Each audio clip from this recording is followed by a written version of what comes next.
Sementara itu, sebanyak 15.260.000 petugas kelompok penyelenggara pemungutan suara atau KPPS dilantik secara serentak oleh KPU Oku Timur. Sebanyak 15.260 kelompok penyelenggara pemungutan suara atau KPPS dilantik secara serentak di seluruh desa dan kelurahan yang ada di Kabupaten Oku Timur. Kedepan KPPS akan melaksanakan tugas di tempat pemungutan suara di kelurahan dan desa di Bumi Sebiduk Sahaluan.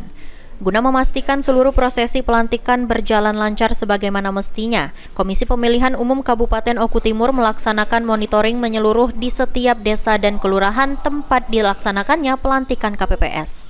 Irto Sunardi, Sekretaris KPU Kabupaten Oku Timur menyampaikan, KPU Oku Timur pada hari ini melakukan monitoring pelantikan KPPS serentak di Kabupaten Oku Timur.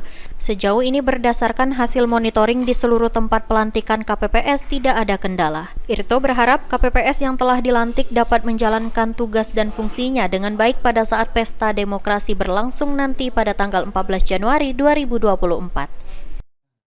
Proses pelantikan di Desa Sumijaya, di Desa Sumijaya ini ada 7 TPS Mas ya, 7 TPS dengan jumlah 49 orang.